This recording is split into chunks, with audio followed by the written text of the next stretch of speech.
প্রতিটি মানুষই প্রতি মানুষটাকে তোমরা জ্ঞানী ভাবতে পারো। আজকে আমরা যে মানুষটা আল্লাহ পাক রব্বুল আলামিনের জ্ঞান অর্জন করে অনেক বুদ্ধি খাটিয়ে এই যে লাইটের ব্যবস্থা করলেন, লাইট যে ব্যক্তি বানাইলেন, বাল্ব যে ব্যক্তি বানাইলেন, বলুন তো আমরা ওই মানুষটাকেও জ্ঞানী ভাবে কিনা? কি কারণে জ্ঞানী ভাবে? যে আল্লাহ পাক রব্বুল আলামিন তার মাথায় কত সুন্দর মেধা দিয়েছেন, বুদ্ধি দিয়েছেন। এই বুদ্ধি দিয়ে শুধু আমরা কারেন্টের লাইনটা এখানে সেট করে দেওয়ার সঙ্গে সঙ্গে বাল্বটা জ্বললো, এটা কি আপনি বানিয়েছেন না আমি বানিয়েছি? যে ব্যক্তি বানাইলো সেই ব্যক্তি অবশ্যই আমরা তাকে জ্ঞানী ভাবে কিনা? বলেন, এই মাইক্রোফোন যে বানাইলেন এই ব্যক্তিটাকে আমরা জ্ঞানী ভাবি কিনা? তার কারণ হচ্ছে এই মাইক্রোফোনে আমি এমনি কথা বললে যতটুকু আওয়াজ হচ্ছে, কিন্তু এই মাইক্রোফোনে কথা বলার সঙ্গে সঙ্গে 1 কিলো নয়, 2 কিলো নয়, 5, 7 কিলো, 10 কিলো দূর পর্যন্ত আওয়াজ শোনা যাচ্ছেন। তাহলে আমরা প্রতিটি মানুষ ওই মানুষটাকেও কিন্তু জ্ঞানী ভাবে, ঠিক কিনা? শুধু তাই না, তাফসীরে কারণ লেখেন পৃথিবীর বুকে মানুষগুলো একটা মুরগিকে পর্যন্ত জ্ঞানী ভাবেন। আমরা একটা মুরগিকে পর্যন্ত জ্ঞানী ভাবি। বলুন তো ভাবি কি ভাবি না? কি কারণে জ্ঞানী ভাবি? একটা মুরগি যখন ডিমে তা দেয়, আমরা গ্রামের ভাষায় কি বলি? তা বা উষুম। উষুম দেওয়ার জন্য, তা দেওয়ার জন্য একটা মুরগিকে 10টা থেকে 12টা, 15টা যাই হোক না কেন কয়েকটা ডিম নিয়ে তা দেওয়ার জন্য বসে দিয়েছেন। সম্মানিত হাজিরিন, মনোযোগ সহকারে শুনতে হবে। এই ডিমগুলোকে যখন তা দেওয়ার জন্য বসিয়ে দিলেন, এই ডিমকে তা দিতে মুরগিটা 1 দিন গেল, 2 দিন গেল, 5 দিন গেল, মুরগিটা দেখবেন আপনারা লক্ষ্য করে এই মুরগিটা 2 পাশে 2টা পা রাখিয়া এই মুরগিটা মাঝখানের ডিমগুলোকে ঠোঁট দিয়ে আস্তে আস্তে করে সাইডে নিয়ে যায়, আর ওই সাইডের ডিমগুলোতে মাঝখানে নিয়ে আসেন। বলুন তো এটার কারণটা কি? এটার কারণ হলো ডিমগুলো যদি সঠিকভাবে ভালোভাবে প্রতিটি ডিম যদি নিখুঁত ভাবে তা না পায়, দেখবেন মাঝখানে যে কয়টা ডিম থাকবে এই কয়টা ডিমেই শুধু বাচ্চা দিবে, বাকি ডিমগুলো কিন্তু বাচ্চা হবে না, ঠিক কিনা? এই কারণে মুরগিটা মাঝখানের ডিমগুলোকে সাইডে নিয়ে যায় আর সাইডের ডিমগুলোকে মাঝখানে নিয়ে আসে। এরকম ভাবে ওলট পালট করতে করতে দেখবেন যে প্রতিটি মুরগিটাও প্রতিটি ডিমের জন্য বাচ্চা আসে। সেটাও আল্লাহ পাক রব্বুল আলামিন থেকে ওই মুরগিকে মেধা দিয়েছে। এই কারণে আমরাও ভাবি যে ওই মুরগিটাও একটা জ্ঞানী, ঠিক কিনা?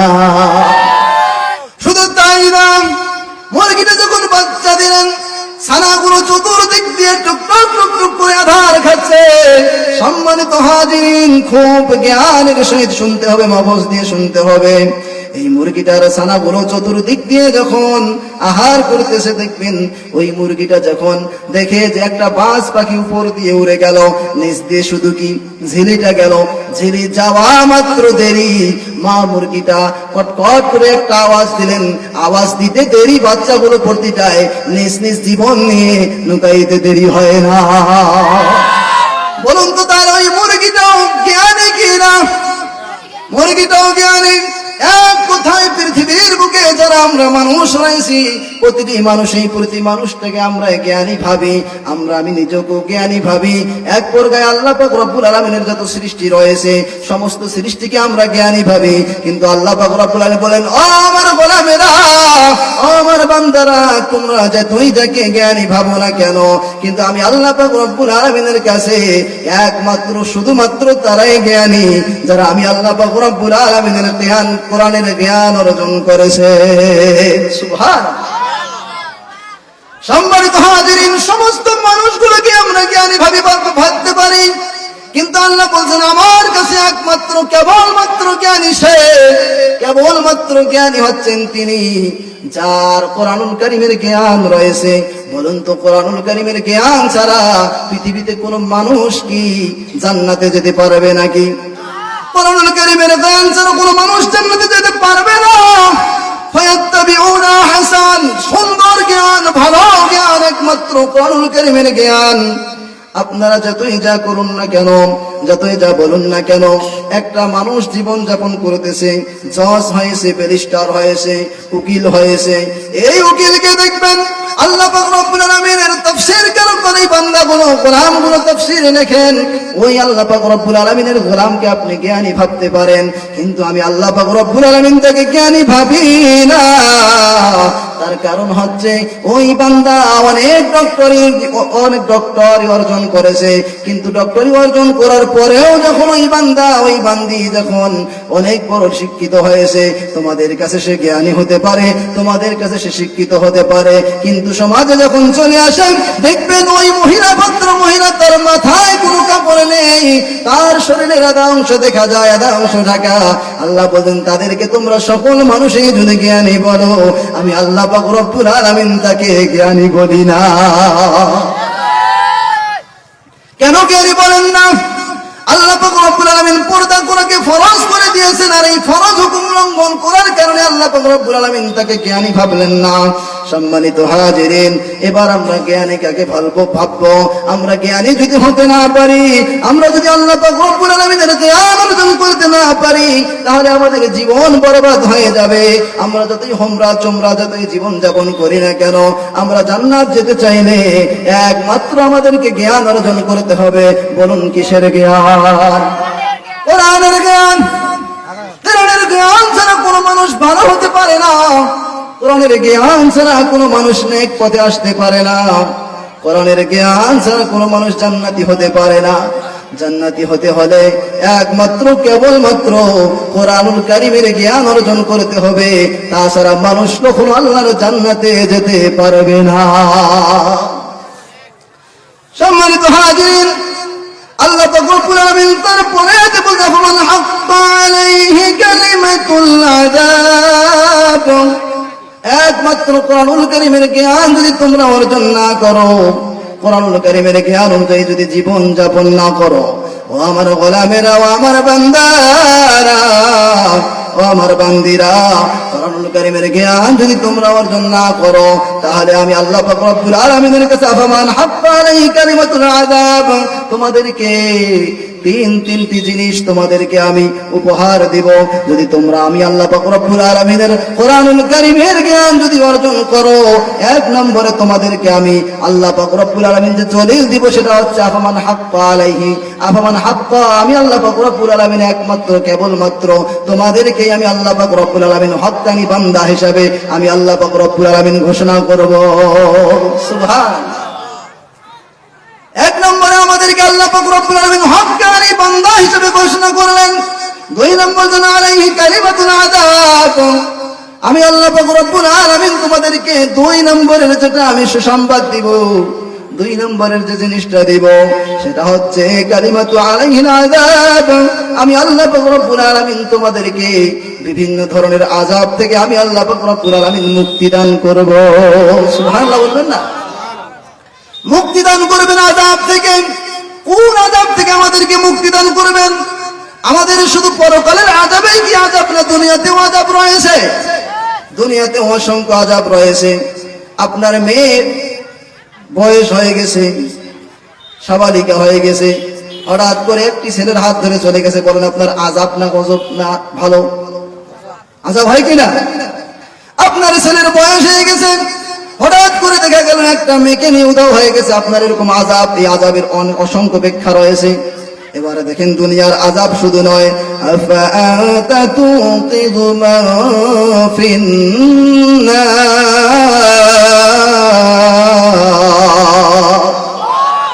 শুধু দুনিয়ার আযাবে নয় গোলাম, শুধু দুনিয়ার আযাবে নয়, আমি আল্লাহ পাক রব্বুল আলামিনের কোরআনুল কারীমের জ্ঞান অর্জন করে তুমি জীবন যাপন করলে যখন, আমি আল্লাহ পাক রব্বুল আলামিন তোমাকে দুনিয়ার আযাব শুধু নয়, আফাআনতা তুনকিযু মান ফিন্নার, কঠিন ওই মুসিবতের সময় যখন প্রতিটি মানুষকে ওয়াকুদুহান নাস ওয়াল হিজার, প্রতিটি মানুষকে জাহান্নামের আগুনে জ্বালানোর জন্য খড়ি হিসেবে যখন পাথর আর মানুষকে ব্যবহার করা হবে, ওই 30,000 বছর ওই আগুনকে জানানোর পর জাহান্নামের আগুনকে আগুন বলে ঘোষণা করেছিলেন, ওই রকম কঠিন আগুনে আমি আল্লাহ পাক রব্বুল আলামিন তোমাদেরকে ওই জাহান্নামের আগুন থেকে আমি আল্লাহ পাক রব্বুল আলামিন মাফ করে দিয়ে দিব। তাহলে জাহান্নামের আগুন থেকে সেটাও আযাব, দুনিয়ায় বিভিন্ন সমস্যায় পড়লাম, সেটাও আযাব। তাহলে সমস্ত আযাব থেকে মুক্তি পাইতে হলে একমাত্র আমাদের যে কাজটা করতে হবে, বলুন তো সেই কাজটার নাম কি? কোরআনুল কারীমের জ্ঞান অর্জন করা। কিসের জ্ঞান অর্জন করা? কোরআনুল কারীমের জ্ঞান অর্জন করা। আল্লাহ পাক রব্বুল আলামিন তারপরে বলেন, লাকিনাল্লাযীনা তাকাউ রাব্বাহুম, শুধু তাই নয়, তোমরা আমি আল্লাহ পাক রব্বুল আলামিনের কোরআনুল কারীমের জ্ঞান অর্জন করলে, সে অনুযায়ী জীবন যাপন করলে, জাহান্নামের আগুন থেকে বাঁচলে, দুনিয়ার আযাব থেকে মুক্তি পাইলে, কিন্তু তারপরেও আমি আল্লাহ পাক রব্বুল আলামিন ক্ষান্ত হলাম না। আমি আল্লাহ পাক রব্বুল আলামিন তোমাদের জন্য লাকিনাল্লাযীনা তাকাউ, তোমরা যে আল্লাহ পাক রব্বুল আলামিনের কাছে যে তাকওয়া অর্জন করেছো, আমি আল্লাহ পাক রব্বুল আলামিনকে যে ভয় করেছো, আমি আল্লাহ পাক রব্বুল আলামিনের কাছে যে ঈমান এনেছো, এই ঈমান আনার কারণে, এই তাকওয়া অর্জন করার কারণে আমি আল্লাহ পাক রব্বুল আলামিন শুধু সেটাই নয়, গুরফাতুন মিন ফাওতিহা গুরফাতুন মুবায়্যিনাহ। আল্লাহু আকবার। শুধু তাই না, জাহান্নামের আগুন থেকে বেঁচে তোমাদেরকে ছেড়ে দিব সেটা নয়, আমি আল্লাহ পাক রব্বুল আলামিন তোমাদেরকে নাজ নিয়ামত অনেক প্রসাদ দান করব। এই প্রসাদ কি? হিন্দুর বাড়িতে গিয়ে প্রসাদ খাবো সেই প্রসাদ? এই প্রসাদ নয়, জান্নাতের প্রসাদ। বলেন সুবহানাল্লাহ। তারপরে আল্লাহ পাক রব্বুল আলামিন বলেন, তাজরি মিন তাহতিহাল আনহার, ও আমার গোলামেরা, তাজরি মিন তাহতিহাল আনহার, আমি নহর ধারা তোমাদেরকে দিব। এই নহর এমন নহর, যেই নহরের উপরে থাকবে আল্লাহ পাক রব্বুল আলামিনের জান্নাতের নাজ নিয়ামত, আর নিচ দিয়ে আল্লাহ পাক রব্বুল আলামিন সুন্দর সুন্দর নহর প্রবাহিত করে দিবেন। যেই নহর আর নাজ নিয়ামত দেখে আমরা আল্লাহ পাক রব্বুল আলামিনের শুকরিয়া আদায় করে শেষ করতে পারবো না। শুধু তাই না, এই নাজ নিয়ামত এবং প্রসাদ, এই প্রসাদের এখানে অসংখ্য ব্যাখ্যা রয়েছে। তাফসীরকারক অসংখ্য ব্যাখ্যা করেছেন। এই ব্যাখ্যায় একটু শুধু কথা বলি। এই কথাটা হচ্ছে, যখন আমাদেরকে আল্লাহ পাক রব্বুল আলামিন জান্নাতে দিয়ে দিবেন, জান্নাতে যখন চলে গেলাম, জান্নাতে যাওয়ার সঙ্গে সঙ্গে আল্লাহ পাক রব্বুল আলামিন আমাদেরকে একটা নয়, দুইটা নয়, ৭০টি হুর গেলেমান আমাদেরকে দিয়ে দিবে। সম্মানিত হাজিরিন, শুধু এই হুর গেলেমান কি জিনিস সংক্ষিপ্ত একটু টাচ দিব, যেহেতু আলোচনা করার সময় খুব সংক্ষেপ। এই হুর গেলেমান যখন আমরা পাবো, এই হুর গেলেমান দেখে আমরা সঙ্গে সঙ্গে 1 বছর নয়, 2 বছর নয়, আলেম ওলামাগণ, এখানে অসংখ্য আলেম ওলামাগণ রয়েছেন, 1 বছর নয়, 2 বছর নয়, ওই হুর গেলেমানের সৌন্দর্য দেখে আমরা জ্ঞান হারিয়ে ফেলবো। এই জ্ঞান হারিয়ে ফেলে 1 বছর নয়, 2 বছর নয়, ৭০,০০০ বছর জ্ঞান হারা অবস্থায় থাকবো। ও যুবকেরা, আমার মুরব্বিয়াদম বাবাজিরা, আপনারা তো সারা জীবন সুদ খাইলেন, ঘুষ খাইলেন, পরে কি লিপ্ত হইলেন, লাশ বয়স যখন চলে গেল, সেখন চলে আসলেন নামাজ আদায় করার জন্য। অনেক মানুষ আমরা আছি যাদের বর্তমান যৌবনকাল চলতেছে, যুবক বয়স চলতেছে, এই সময় নামাজ আদায় করি না। বলি আমার মেয়েটার বিবাহ দিয়ে নামাজ শুরু করব, বলি দাড়িটা একটু পাকুক, নামাজ শুরু করব। আল্লাহ পাক রব্বুল আলামিন আপনার বয়সের ইবাদত আল্লাহর কাছে গ্রহণযোগ্য হবে না। আল্লাহ পাক রব্বুল আলামিন যুবক বয়সের ইবাদতের হিসাব নেবেন, বুড়া বয়সের হিসাব কিন্তু আল্লাহ নেবেন না। ঠিক কি না? এই হুর গেলেমান শুধু নয়, ৭০,০০০ বছর এই হুর গেলেমান। আমরা তো পৃথিবীতে আমরা একজন মেয়েকে, সৌন্দর্য ভালো নারীকে দেখলে আমরা আকর্ষণ হয়ে যাই। এই আকর্ষণ আমাদেরকে হওয়া চলবে না। এরা পাউডার মাখে সৌন্দর্য হয়, খাটো যদি হয়, হিল পরে, জুতা পরে তারা উঁচু হয়। ও আমার যুবক ভাইয়েরা, দুনিয়ার এই ক্ষণিকের এই সময়টিতে আমরা কেন এরকম করব? এইরকম আমাদেরকে করা যাবে না। আমরা যদি শুধু একটু যৌবনকালের হেফাজত করতে পারি, এই যৌবনকালকে হেফাজত করতে পারলে কিয়ামতের ময়দানে মৃত্যু হওয়ার সঙ্গে সঙ্গে কোরআনুল কারীমের জ্ঞান অর্জন করে যদি জীবন যাপন করতে পারি, মৃত্যু হতে দেরি, পরকালে হুর গেলেমান পেতে দেরি হবে না। এই হুর গেলেমান তাফসীরকারগণ লেখেন, পৃথিবীর বুকে দুনিয়াতে যদি কোন হুর গেলেমানের একটু থুথু মোবারক যদি দুনিয়াতে পড়তো, তাহলে পৃথিবীর কোন মানুষ নিঃশ্বাস নিতে পারতো না। নিঃশ্বাস নিতে পারতো না। এত সুগন্ধি, এত সুগন্ধি, এত সুন্দর, এত সুন্দর সুগন্ধি হবে, আমরা নিঃশ্বাস নিতে পারবো না। এইরকম হুর গেলেমান একটা নয়, দুইটা নয়, জান্নাতি মেহমান হলে বলুন কয়টা পাবো? ৭০টা হুর গেলেমান পাবো। তাহলে বলুন ৭০টা হুর গেলেমানের দরকার আছে না দুনিয়াতে? এখন এই মরে গেলে আমার সবকিছু শেষ। তাহলে আমি এই দুনিয়াতে এই লোভ লালসায় পরে হব্বুদ দুনিয়া রাসিকুল লিখাতিনা, দুনিয়ার মহব্বতে পরে হুর গেলেমান ছাড়তে রাজি না ঈমান নিয়ে কবরে যেতে রাজি? বলুন ঈমান নিয়ে কবরে গেলে, ঈমান নিয়ে জীবন যাপন করলেন, কুরআনুল কারীমের আলোকে জীবন যাপন করলে, মৃত্যুর সঙ্গে সঙ্গে আমাদেরকে হুর গেলেমান দিবেন, জান্নাত দিবেন, বলুন তো তিনি কে? আরো জোরে বলুন কে? আল্লাহ পাক রব্বুল বলতেছেন শুধু তাই না, হুর গেলেমান পাইলাম, জান্নাতে গেলাম। এই জান্নাতে যাইতে হলে শুধু আমাদেরকে এই কাজগুলো করলেই যে এখানে বন্ধ সেটা নয়। আমরা পৃথিবীর বুকে অনেক আলোচনা শুনেছি, আমলে সলেহ সম্পর্কে অনেক আলোচনা শুনেছি। এই আমলে সলের সংজ্ঞায় যতগুলো সংজ্ঞা এসেছে তার ভিতর নামাজ ১ নম্বর। এই নামাজের পরে যতগুলো ৫টি কাজ রয়েছে, ৫টি কাজের ভিতর থেকে অন্যতম একটা আইনুল আমাল قال الإيمان بالله وجهاد في سبيل الله।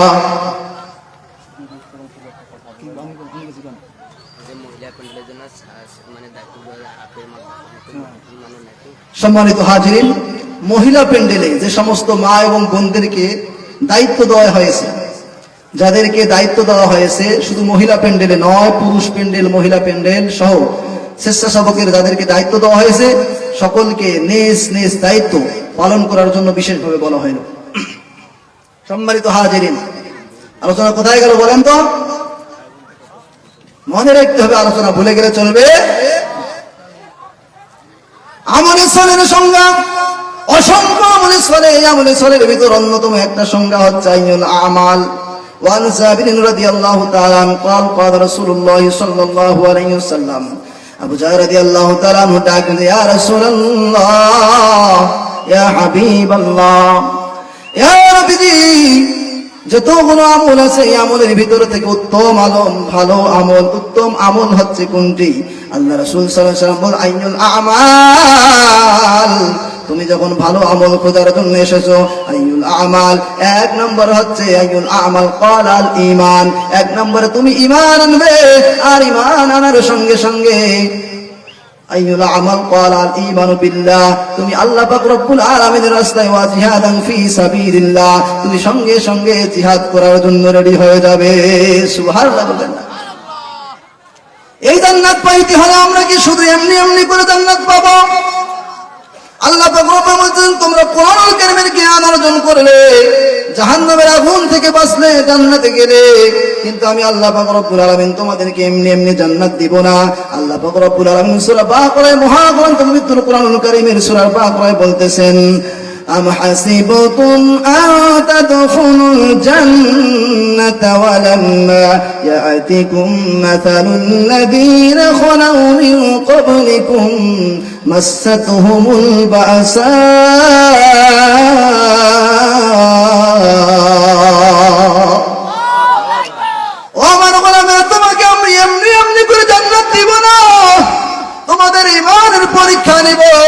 পরীক্ষা না করা পর্যন্ত আমি তোমাকে কখনো জান্নাত দিব না।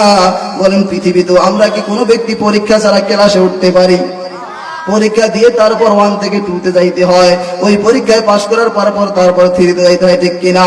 ঠিক আমরা এরকম ঈমান আনলাম, কোরআনুল কারীম অনুযায়ী জীবন যাপন করলাম, কোরআনুল কারীম অনুযায়ী জীবন যাপন করা হলো, ঈমান আনা হলো। তারপরে যেটা আমলে সলেহ করতে হবে সেটা হচ্ছে ওয়া জিহাদিন ফি সাবিলিল্লাহ, আল্লাহ পাক রব্বুল আলামিনের রাস্তায় জিহাদ করতে হবে। এই পরীক্ষা ছাড়া যদি জান্নাত যাওয়া যাইত, আমরা অসংখ্য আলেম ওলামাদের মুখে আলোচনা শুনে থাকি, এই পরীক্ষা না হয় যদি জান্নাত যাওয়া যাইত, তাহলে ঈমান এনেছে, আমলে সলেহ করেছে, নামাজ করেছে, রোজা করেছে, হজ করেছে, যাকাত করেছে, সমস্ত কিছু করেছে। তাহলে সাহাবায়ে আজমাইনগণ আমাদের নবী, প্রিয় নবী, একটা নয় দুইটা নয় 27টা জিহাদের ময়দানের সেনাপতির দায়িত্ব পালন করেছিলেন। যদি আমলে চলে, যদি সেগুলোতেই সীমাবদ্ধ থাকতো আর জিহাদ যদি অন্যতম না হতো, তাহলে আমাদের নবী, প্রিয় নবী 27টা জিহাদের ময়দানের সেনাপতির দায়িত্ব পালন করতো না। বলুন ঠিক কিনা? এই জিহাদের ময়দানে আমাদেরকেও যেতে হবে। এই আমলে চলের পরীক্ষা দিতে গিয়ে জান্নাতের সার্টিফিকেট যতগুলো সাহাবী পেয়েছিলেন, পুরুষদের ভিতর কয়জন জান্নাতের সার্টিফিকেট পেয়েছিলেন বলুন তো? কয়জন? 10 জন জান্নাতের সার্টিফিকেট পেয়েছিলেন। এই 10 জনের ভিতর অন্যতম একজনের নাম হচ্ছে সাদ ইবনে আবু ওয়াক্কাস রাদিয়াল্লাহু তাআলা আনহু। সাদ ইবনে আবু ওয়াক্কাস রাদিয়াল্লাহু তাআলা আনহু তিনি ইহুদি ছিলেন। ইহুদি থেকে যখন রাসূল করিম সাল্লাল্লাহু আলাইহি সাল্লামের খেদমতে হাজির হয়ে গেলেন, রাসূল করিম সাল্লাল্লাহু আলাইহি সাল্লামের হাতে হাত রেখে যখন কালিমা গ্রহণ করে মুসলমান হয়ে গেলেন, সাদ ইবনে আবু ওয়াক্কাসের পিতা ছিলেন না, তার পিতা মা ছিলেন। তার মা তাকে বলতেছেন, বাবা তুমি আমার সঙ্গে আগে পূজায় যেতে, বাবা তুমি আমার সঙ্গে আগে আমাকে নিয়ে পূজায় যেতে, বাবা তুমি কেন পূজায় যাও না, বাবা তুমি কেন এখন আমার কথা নিয়মিত শুনো না। সাদ ইবনে আবু ওয়াক্কাস রাদিয়াল্লাহু তাআলা আনহু ডাকলেন, মা আমি তোমার সমস্ত কথা মেনে নিতে রাজি, কিন্তু আমি তোমাদের আনুগত করতেও রাজি, কিন্তু আমি আনুগত তখনই করব না ইসলাম বিরোধী, কোরআন বিরোধী, আল্লাহ পাক রব্বুল আলামিনের যেটা হুকুম মেনলে আল্লাহ পাক রব্বুল আলামিন নারাজ হয়ে যাবে, লানত আল্লাহ পাক রব্বুল আলামিন দিবেন, সেই কাজ ব্যতীত আমি তোমার সমস্ত কথা মেনে নিতে রাজি। সাদ ইবনে আবু ওয়াক্কাস রাদিয়াল্লাহু তাআলা মা এটা মেনে নিতে পারলেন না, করলেন ধর্মঘাট। তাফসীর কারকগণ লেখেন, অসংখ্য আলেম ওলামা আমার আলোচনা বিভিন্ন জায়গা থেকে শুনতেছেন, ধর্মঘাট করলেন তার মা। ময়মুরব্বী সমস্ত মানুষদেরকে, সমাজের গণ্যমান্য মানুষদেরকে ডাক দিলেন, দিয়ে এবার সমস্ত মানুষদেরকে উদ্দেশ্যে তার মা ভাষণ দিলেন, সম্মানিত সুধী, আমার সন্তান ইসলাম ধর্ম গ্রহণ করেছে, আমার সন্তান ইসলাম ধর্ম গ্রহণ করে আমাকে আর সেরকম আমার কথা শুনেন না, আমার সঙ্গে পূজা মণ্ডপে যান না, আমার সঙ্গে এসে পূজা করেন না, এটার জন্য আমি আপত্তি জানাই। যদি আমার সন্তান যদি আমার এই আপত্তি না মানে, আমি আজ থেকে শুরু করে খাওয়া দাওয়া সমস্ত কিছু বন্ধ করে দিব। তার মা যখন এই কথা বললেন, সেই সময়ের লক্ষ আবু জেহেলরা, উতবা, শাইবা, ওয়ালিদ বিন মুগিরা, বড় বড় কাফেররা নেতারা বললেন, এ সাদ ইবনে আবু ওয়াক্কাস, তুমি কি তোমার মাকে ভালোবাসবে না? তুমি কি তোমার মাকে, তোমার মার কথা অনুযায়ী তুমি চলবে না? তোমার মার কি তুমি আনুগত্য করবে না? তোমার মাকে কি তুমি তিলে তিলে মারে ফেলবে? সাদ ইবনে আবু ওয়াক্কাস রাদিয়াল্লাহু তাআলা ডাকতে বললেন, সম্মানিত সুধী, সকলেই মনোযোগ সহকারে শুনুন, আমি যে আল্লাহ পাক রব্বুল আলামিনের রাস্তায় ঈমান এনেছি, আমি যে আল্লাহ পাক রব্বুল আলামিনের রাস্তায় যে একবার কালিমা গ্রহণ করেছি, ঈমান গ্রহণ করার জন্য আল্লাহ পাক রব্বুল আলামিনের যখন আমি ঈমান গ্রহণ করেছি, সঙ্গে সঙ্গে ওয়াল্লাযীনা ইসতানাবুত তাগুত,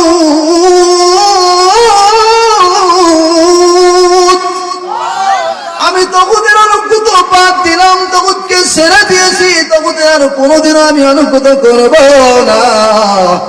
এই তাগুতের জন্য আইয়াবুদুহা, আমি একমাত্র আল্লাহ পাক রব্বুল আলামিনের ইবাদত করব, তাগুত মূর্তি পূজা শিরক বিদআতের কখনো আর ইবাদত করতে পারব না। সম্মানিত হাজিরিন, জান্নাতের সার্টিফিকেট এমনি এমনি পাওয়া যাবে না। আপনি নামাজ আদায় করবেন, কালিমা পড়বেন, হজ করবেন, যাকাত দিবেন, এমনি জান্নাত পাবেন না যতক্ষণ পর্যন্ত আমলে সালের এই বৃহত্তম সংজ্ঞাটি আপনার ভিতরে প্রবেশ না করবে, ততক্ষণ পর্যন্ত আল্লাহর জান্নাতে যাওয়া সম্ভব হবে না।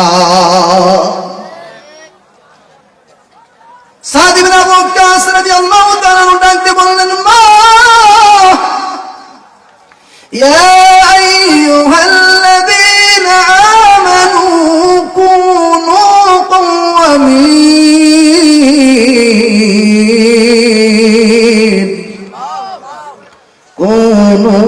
قوامين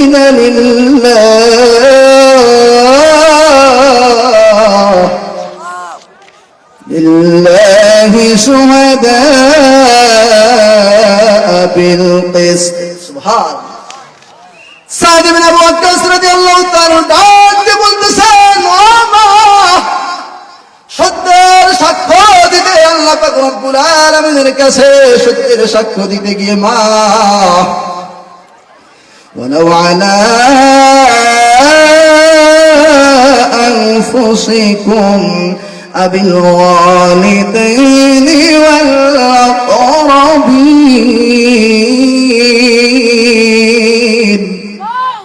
মা, সত্যের সাক্ষ্য দিয়েছি, আল্লাহ পাক রব্বুল আলামিনকে হাজির নাজির রেখে আমি বলতেছি, মা, সত্যের সাক্ষ্য একবার যেহেতু দিয়েছি, ইমানের সঠিক পথে যেহেতু একবার এসেছি গো মা, এই সমস্ত ধর্মঘাটের সমস্ত সুধী সমস্ত মানুষদের সামনে আমি বলতে চাই, সত্যের সাক্ষ্য দিতে গিয়ে আমি আল্লাহ পাক রব্বুল আলামিনের হুকুম মানতে গিয়ে আপনি মা আমার সামনে বললেন, সমস্ত শ্রোতাদের সামনে বললেন, আপনি মনে করেছেন আমার সন্তানকে আমি এইরকম ভাবে বললে আমার সন্তান আমার পথে আসবে, আবার মূর্তি পূজা অনুগত করবে, আর মূর্তি পূজা তাগুতের অনুগত করবে, আমার সঙ্গে আমাকে মূর্তি পূজায় নিয়ে যাবে? না না মা, তা না।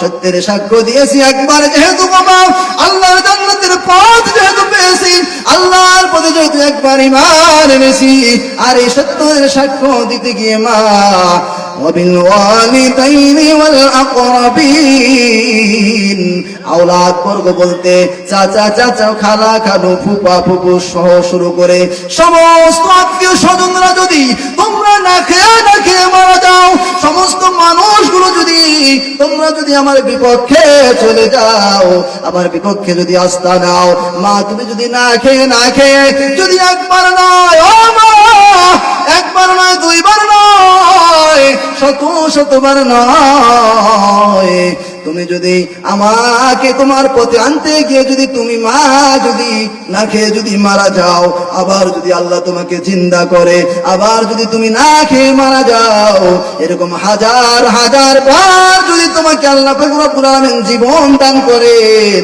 আর তুমি যদি না খেয়ে যদি মারা যাও, আমি যে সত্যের সাক্ষ্য দিয়ে আল্লাহর প্রতি ঈমান এনেছি, তুমি মারা যাও আর তুমি শেষ হয়ে যাও, তোমার আমি সমস্ত কিছু তোমার সঙ্গে ইহসান করব, কিন্তু তোমার সঙ্গে ইতাআত করতে পারবো না। ও যুবকেরা, ঠিক এইরকম ভাবে আমরা যখন ইসলামী আন্দোলনের জন্য যখন জীবন দিতে যাব, সংগ্রাম করতে যাব, সত্যের সাক্ষ্য দিতে গিয়ে নারায়ে তাকবীর আল্লাহু আকবার বলে যখন স্লোগান দিব, আমার মা বাবা দিবে বাদান, ওখানে যাসনি, গুলি খেয়ে মরতে হবে বাজান, ওখানে যাস না, তোমাকে জেলে বন্দী হতে হবে। সম্মানিত মুরব্বী আজম বাবাজিরা, তাহলে একমাত্র কোন মুমিনুন লিল্লাহি শুহাদাআ বিল কিসত, সত্যের সাক্ষ্য দিতে গিয়ে সাদ ইবনে আবু ওয়াক্কাস রাদিয়াল্লাহু তাআলা তার মায়ের সঙ্গে ইতাআত করলেন না, লাশ পর্যন্ত বললেন, মা, জীবন যদি হাজার হাজার বার আল্লাহ তোমাকে দেন, হাজার হাজার বার তোমার জীবন যদি চলে যায়, আমি সাদ ইবনে আবু ওয়াক্কাস রাদিয়াল্লাহু তাআলা বলতেছি গো মা, আমি ঈমান কখনো ছাড়বো না। সুবহানাল্লাহ। তাহলে আমাদেরকে এরকম সত্যের সাক্ষ্য দিতে গেলে যদি আমাদের হুমকি আসে, জেল আসে, মামলা আসে, জুলুম আসে, বলুন তো আল্লাহ পাক রব্বুল আলামিনের সত্যের সাক্ষ্য দিতে গিয়ে আমাদেরকে এরকম প্রস্তুত থাকা দরকার আছে না নাই? এজন্য একমাত্র কোরআনুল কারীমের জ্ঞান ছাড়া কোনো ব্যক্তি জান্নাতে যেতে পারবে না। এই কারণে এই ঘটনাটা তুলে ধরলাম আপনাদের সামনে।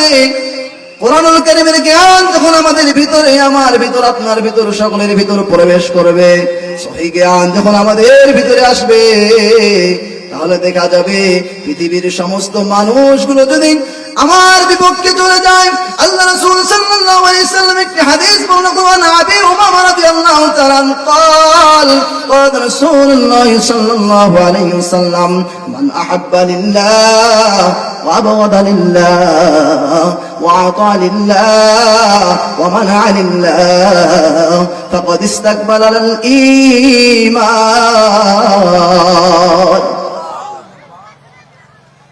আবু উমামা রাদিয়াল্লাহু তাআলা আনহু বললেন, আমি রাসূল করিম সাল্লাল্লাহু আলাইহি সাল্লামকে শুনতে দেখেছি রাসূল সাল্লাল্লাহু আলাইহি ওয়াসাল্লাম একদিন সাহাবীদেরকে নিয়ে বৈঠকে বলতেছেন, ও আমার সাহাবীরা, তোমরা যদি সত্যের সাক্ষ্য দিতে, হকের প্রতি থাকতে, সত্যের প্রতি থাকতে গেলে যদি কোনো মানুষ তোমার বন্ধু হয়, কোন মানুষ তোমার শত্রু হয়, সচ্ছলে অসচ্ছলে যাই হোক না কেন, ফাকাদ ইস্তাকবালাল ঈমান, তুমি সর্বপ্রথম দেখবে তোমার কে শত্রু হলো আর কে বন্ধু হলো।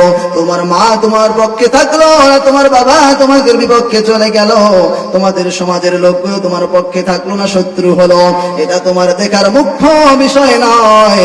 মুখ্য বিষয় হচ্ছে ফাকাদ ইস্তাকবালাল ঈমান, ঈমানের উপর তুমি অটল আছো কিনা। আল্লাহ পাক রব্বুল আলামিন যদি তোমার উপর, যদি আল্লাহ পাক রব্বুল আলামিন খুশি থাকেন, পৃথিবীর সমস্ত মানুষগুলো যদি তোমার বিপক্ষে চলে যায়, একমাত্র আল্লাহ তোমার উপরে খুশি থাকার জন্য তুমি কামিয়াব। তাহলে সত্যের সাক্ষ্য দিয়ে থাকতে হলে একমাত্র আমাদেরকে কাকে খুশি করতে হবে? আল্লাহ পাক রব্বুল আলামিনকে খুশি করতে হবে। এজন্য আল্লাহ পাক বলতে, ওয়াল্লাযীনা ইসতামিউনাল কওল, তখন তো তুমি সত্যের সাক্ষ্য দিতে পারবে, তখন তো তুমি সত্যের সাক্ষ্য দিয়ে অটল থাকতে পারবে যতক্ষণ পর্যন্ত তোমার ভিতরে কোরআনুল কারীমের জ্ঞান থাকবে। আপনার ভিতরে আমার ভিতরে কোরআনুল কারীমের জ্ঞান নাই, সহিহ আকীদার ভক্ত নয়, তাহলে বলুন আমরা সত্যের সাক্ষ্য কেমন করে দিয়ে থাকবো? বলুন কথা ঠিক না বেঠে? সম্মানিত হাজিরিন, আমাদের সমাজে কিছু মানুষ দেখা যায়, এই মানুষগুলো বলে যে সত্যের সাক্ষ্য দিয়ে, কিছু আলেম ওলামা মৌলবাদ, এরা সত্যের সাক্ষ্য দিয়ে নয়, এরা ধর্মের নামে ব্যবসা করে, এরা ধর্মের নামে ব্যবসা করে মানুষদেরকে তাদের দলের দিকে ডেকে নিয়ে যাচ্ছে। বলুন কথা ঠিক না বেঠে? এই কথা বলতেছে কিনা? আমি বলতে চাই, আল্লাহ পাক রব্বুল আলামিনের কোরআনের জ্ঞান তোমাকে অর্জন করতে হবে। আমাদের উত্তরবঙ্গে একটা মুফতির আবির্ভাব হয়েছে, সংক্ষিপ্ত ভাবে বলবো, মুফতির আবির্ভাব হয়েছে। যে মুফতি কিছুদিন আগে বলেছিলেন ইসলাম এবং কোরআনুল কারীমে রাজনীতি নাই, ঠিক কিনা? বলেছিলেন কি না? এই মুফতি বলেছিলেন যে কোরআনুল কারীমে রাজনীতি নয়। আমরা বলতে চাই, আমি বলতে চাই, তোমার ভিতরে আল্লাহর কোরআনুল কারীমের জ্ঞান নাই। যাদের কোরআনুল কারীমের জ্ঞান যাদের ভিতরে নাই, তারাই একমাত্র বলতে পারে কোরআনুল কারীম এবং ইসলামের রাজনীতি নাই। কোরআনুল কারীমে যদি রাজনীতি না হয়, অজবল্টু মূর্খ, কিছুই বোঝে না, আমরা রাজনীতি কোথায় পাইলাম? রাজনীতি কেন করব? ইসলাম এবং কোরআনুল কারীম রাজনীতির নাম হচ্ছে সবচেয়ে বড় রাজনীতি। কোন ঠিক না বেঠিক? আমাদের সমাজে একটা হাঁস পাওয়া যায়, হাঁসটার নাম হচ্ছে রাজা হাঁস। সবচেয়ে ছোট হাঁসটার নাম মনে হয় রাজা হাঁস। কোন হাঁসের নাম রাজা হাঁস? সব থেকে ছোট হাঁসের নাম কি রাজা হাঁস। আমাদের গ্রামগঞ্জে 3 বট বাজার থেকে এই দিক দিয়ে এসে ডাঙ্গা পাড়ায় রাস্তাটা ঢুকেছে, কাঁচা রাস্তা, এই রাস্তাটার নাম মনে হয় রাজপথ। আমাদের সমাজে এই ডাঙ্গা পাড়ায় সবচেয়ে একটা খেরের ঘর রয়েছে, খেরের ঘর। এই খেরের ঘরটার নাম মনে হয় রাজপ্রসাদ। আমাদের সমাজে একদল মিস্ত্রি রয়েছে, এই মিস্ত্রির ভিতর মনে হয় সবচাইতে যেটা ছোট খাটো, সবচাইতে ছোট মিস্ত্রি, এই মিস্ত্রিটার নাম মনে হয় রাজমিস্ত্রি। ও মূর্খের দল, হাঁসের ভিতরে সবচাইতে বড় হাঁসটার নাম যদি রাজা হাঁস হয়, রাস্তার ভিতরে সবচাইতে বড় রাস্তার নাম যদি রাজপথ হয়, সবচাইতে বড় যে প্রসাদ, সেই প্রসাদের নাম যদি রাজপ্রসাদ হয়, সবচাইতে বড় মিস্ত্রিটার নাম যদি রাজমিস্ত্রি হয়, ও মূর্খের দল, আমরা বলতে চাই কোরআনুল কারীমের সবচাইতে বড় রাজনীতি, সবচাইতে বড় থেকে বড় হুকুম, সবচাইতে বড় থেকে বড় আইন, সবচাইতে বড় থেকে বড় আদালত, সবচাইতে বড় থেকে বড় বিচারক কোরআনুল কারীম দিয়ে রাজনীতি না করে তুমি ভাঙচুর করো। সবচাইতে কোরআনুল কারীমের রাজনীতির নাম হচ্ছে বড় রাজনীতি। কোরআনুল কারীমের রাজনীতি বাদ দিয়ে যত রাজনীতি রয়েছে সব শয়তানি আর মূর্খতার রাজনীতি। বলুন কথা ঠিক না বেঠিক? একমাত্র রাজনীতি করলে আমাদেরকে কোরআন দিয়ে রাজনীতি করতে হবে। একমাত্র সত্যের সাক্ষ্য দিতে গেলে আমাদেরকে কোরআন দিয়ে সত্যের সাক্ষ্য দিতে হবে। আমরা এখান থেকে বলতে চাই, মূর্খের দলেরা, আল্লাহ পাক রব্বুল আলামিন তোমাদের হেদায়েত দিয়ে দিবেন। কোরআনুল কারীমের জ্ঞানের দিকে চলে আসুন, কোরআনুল কারীমের জ্ঞান অর্জন করুন। কোরআনুল কারীমের জ্ঞান অর্জন করার সঙ্গে সঙ্গে আল্লাহ পাক রব্বুল আলামিন যিনি জান্নাত দিবেন তিনি কে? শুধু তাই নয়, এই আমলে সলে করেছিলেন মিশরের ইখওয়ানুল মুসলিমিনের একজন নারী মানুষ। আপনারা একটি বই আছে, এই বইটি পড়বেন। বইটার নাম হচ্ছে কারাগারের রাত দিন। বইটার নাম কি বললাম? কারাগারের রাত দিন। লেখক তিনি নিজেই, নাম হচ্ছে জয়নাব আল গাজালি। নাম কি? জয়নাব আল গাজালি। তিনি নিজেই এই বইটি লিখেছেন। বইটার নাম হচ্ছে কারাগারের রাত দিন। বইটি তিনি নিজেই লিখেছেন, নিজেই তিনি এটা ব্যাখ্যা করেছেন, নিজেই অনুবাদ করেছেন। মিশরের একটি ইসলামী দল, আমাদের বাংলাদেশেও যেমন অসংখ্য ইসলামী দল রয়েছে, এই অসংখ্য ইসলামী দলের ভিতর থেকে যেমন বাংলাদেশ জামাতে ইসলামী যেমন একটি বৃহত্তম ইসলামী দল, ঠিক এইরকম ভাবে মিশরের সেই সময়ে একটি বৃহত্তম ইসলামী দল ছিল। এই ইসলামী দলটার নাম হচ্ছে ইখওয়ানুল মুসলিমিন। সম্মানিত হাজিরিন, আমাদেরকে ইতিহাস পড়তে হবে, ইতিহাস থেকে শিক্ষা নিতে হবে। ইতিহাস অনুযায়ী যদি শিক্ষা নিতে না পারি, জীবন বরবাদ হয়ে যাবে। ওই মুফতির মতো বলবো, কোরআনুল কারীমে কোনো রাজনীতি নেই। ঠিক কিনা? ইখওয়ানুল মুসলিমিনের মহিলা সংস্থার একজন বিখ্যাত একজন কর্মী ছিলেন, একজন দায়িত্বশীলা ছিলেন। যেই মহিলা মাটার নাম হচ্ছে জয়নাব আল গাজালি। হয় করুন কাহিনী, আপনার জীবনে একবার হলেও জয়নাব আল গাজালি কারাগার রাত দিন একটা বইটা একবার পড়বেন। আমার জীবনে 2 দিন 2 রাতে আমি এই বইটা ঠেকিয়েছি, শেষ করেছি প্রথম থেকে শুরু থেকে শেষ পর্যন্ত। 2 দিন যখন আমি পড়েছিলাম, মনের অজান্তে আমার মনে হয় পৃথিবীর কোনো মানুষের যদি হৃদয়টা যদি একবারে পাথরের মতো শক্ত হয়ে যায়, পাথরের মতো শক্ত হলেও এই বইটা যদি কোনো ব্যক্তি পড়ে, তার চোখ দিয়ে অঝরেই ঝরঝর করে পানি প্রবাহিত হবে।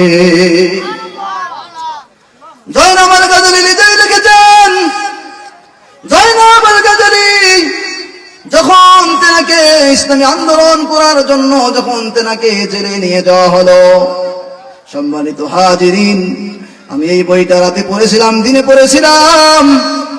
আর বই শেষ করে দিনের বেলা যখন শেষ করে যখন ঘুমাইতাম, 11টা থেকে 12টা পর্যন্ত আমার একটা শিডিউল, এই টাইমটাই ঘুমাই। যখন ঘুমাইতাম, যে কয়টা পৃষ্ঠা পড়তাম, ঘুমাতে দেরি, স্বপ্নে সমস্ত বাস্তব দেখতে দেরি হয়নি। জয়নাব আল গাজালির মতো ঈমান যদি আপনার থাকতো, আমার থাকতো, ও মুসলমান, আমাদের জীবন ধন্য হয়ে যেত।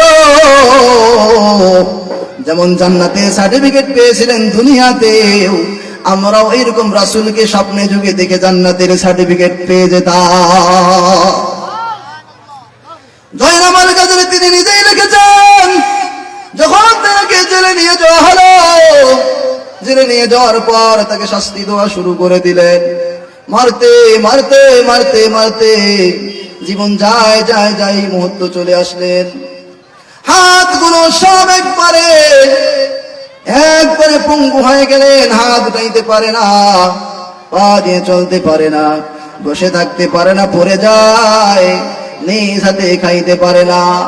সম্মানিত হাজিরিন, জয়নাব আল গাজালির এরকম যখন জীবনটা যেরকম এরকম হয়ে গেছিল, ঠিক এইরকম সময় জয়নাব আল গাজালি দূর থেকে আওয়াজ শোনা পাচ্ছেন, যেন ওই জেলখানার বাইরে কারা যেন আলোচনা করতেছেন যে জয়নাব আল গাজালিকে ঈমান নষ্ট করার জন্য জয়নাব আল গাজালির রুমে পাগলা কুত্তা দিতে হবে। অনেক লম্বা ইতিহাস, অনেক লম্বা ঘটনা। পাগলা কুত্তা দিতে চেয়েছিলেন, পাগলা কুত্তা দিতে চেয়েছিলেন, তার মাঝখানে আরো অসংখ্য ঘটনা রয়েছে। মূল আলোচনা দুইটা বলে শেষ করে দিব। সম্মানিত হাজিরিন, জয়নাব আল গাজালি জেলে আছেন, নড়তে পারে না, চড়তে পারে না, জীবন চলে না, খাইতে পারে না। জয়নাব গাজালি এবার তার কানে আওয়াজ আসতেছে যে বাইরে যে কে যেন কথা বলতেছে, এই কথা বলতেছে জয়নাব গাজালিকে মারতে হলে, তার ঈমান নিতে হলে সেখানে পাগলা কুত্তা দিতে হবে। পাগলা কুত্তা, কুত্তা বুঝি তো, কুকুর, পাগলা কুত্তা দিতে হবে। আলোচনা হয়ে গেল 10টি পাগলা কুত্তা দেওয়ার জন্য, সেটা আলোচনা হয়ে গেল। পাগলা কুত্তাকে যারা নিয়ে আসতেছে তারা শরীরকে ঠিক রাখার জন্য, ক্ষতি যেন কোনো না হয় এরকম পোশাক পরিধান করলেন। পোশাক পরার পরে একটা নয়, দুইটা নয়, 10টা কুত্তা নিয়ে আসলেন। আসার পর জয়নাব গাজালির রুমের ভিতরে ডুবে দিলেন। 10টা কুত্তাকে যখন ডুবে দিলেন, জয়নাব আল গাজালি আগের দিনে যখন রাতে শুনছিলেন, জয়নাব গাজালি ফজরের নামাজ আদায় করার পর সিজদায় পড়ে গেলেন, আল্লাহ আমার রুমে কুত্তা দিয়ে দেওয়া হবে, আল্লাহ আমি আপনার গোলাম, আমি আপনার বান্দি, আল্লাহ আমি কোন ইসলাম বিরোধী কোনো কাজ করিনি, শয়তানিমূলক কোনো কাজের সঙ্গে আমি জড়িত নই। ও আল্লাহ, কুত্তা দিয়ে আমাকে মারার চেষ্টা করতেছে জালিমের আল্লাহ, আমাকে রক্ষা করার মালিক আপনি আল্লাহ, বিপদ ফেলার মালিক আপনি আল্লাহ। আল্লাহ আমি এটাই আপনার কাছে বলতে চাই মালিক, জীবনও যদি চলে যায়, কুত্তা যদি কামড়ে কামড়ে গোশত গুলো যদি আমার খেয়ে ফেলে, আল্লাহ জীবন চলে যাবে তবু ঈমান ত্যাগ করব না।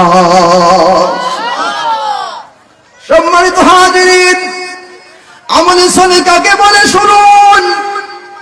জয়নাব আল গাজালি এরকম ভাবে সিজদায় পড়ে হঠাৎ কুনিকুন্দি যেন ঘুমে পড়ে গেলেন। ঘুমন্ত অবস্থায় জয়নাব গাজালি ঘুম থেকে উঠে দেখে একটা নয়, দুইটা নয়, 10টা কুত্তা জয়নাব আল গাজালির চতুর্দিকে বসে অঝার যেন চোখ দিয়ে যেন বয়ে বয়ে পানি যেন পড়তেছে। আর জয়নাব গাজালি অনুভব করতেছেন, মনে হয় যেন ওই কুত্তা গিলো যেন আল্লাহর কাছে কেঁদে কেঁদে যেন বলতেছেন, আল্লাহ এই সমাজের মানুষগুলো মানুষ চিনল না। সম্মানিত হাজিরিন, 1 মিনিটে শেষ করবো। জয়নাব আল গাজালি এরকম যখন কেঁদে কেঁদে যখন দেখলেন কুকুরগুলো কাঁদতেছে, তিনিও কাঁদতেছে, জয়নাব গাজালি চুপ করে বসে রইলেন। চুপ করে বসে থাকার পর পরের দিন এবার সকালবেলা সমস্ত মানুষগুলো চলে আসলো। মনে করেছে 10টা কুত্তা তাকে মেরে খেয়ে সম্পূর্ণ শেষ করে দিয়েছে, মৃত্যু দেহ আনবে এবং 10টা কুত্তাকে বাইর করে নিয়ে আসবে।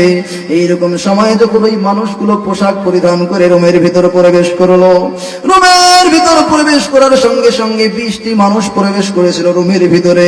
20টা মানুষ যখন প্রবেশ করলো, দেখলো জয়নাব আল গাজালি আল্লাহ পাক রব্বুল আলামিনের সিজদারত অবস্থায় রয়েছে। কুত্তাগুলোর চোখ দিয়ে চরম ভয়ে পানি পড়তেছে। যুবক 20টা দেখেন আর স্থির হইতে পারলেন না, আর সেখানে থাকতে পারলেন না। জয়নাব গাজালির এই করুণ দৃশ্য দেখে জয়নাব গাজালিকে কেউ ডাকতে বলেন মা, কেউ ডাকতে বললেন খালা, কেউ ডাকতে বললেন বোন। যে ইসলাম গ্রহণ করার জন্য কুত্তা পর্যন্ত তোমাকে কামড় যত দূরের কোথায় একটা আচর পর্যন্ত মারলো না, ও বোন সেই আল্লাহ পাক রব্বুল আলামিনের কালিমা আমাদের 20 জনকে পড়ে দাও, আমরা তোমার কালিমা পড়ে আমরা ঈমান গ্রহণ করে তোমার দলের কর্মী হয়ে যাব।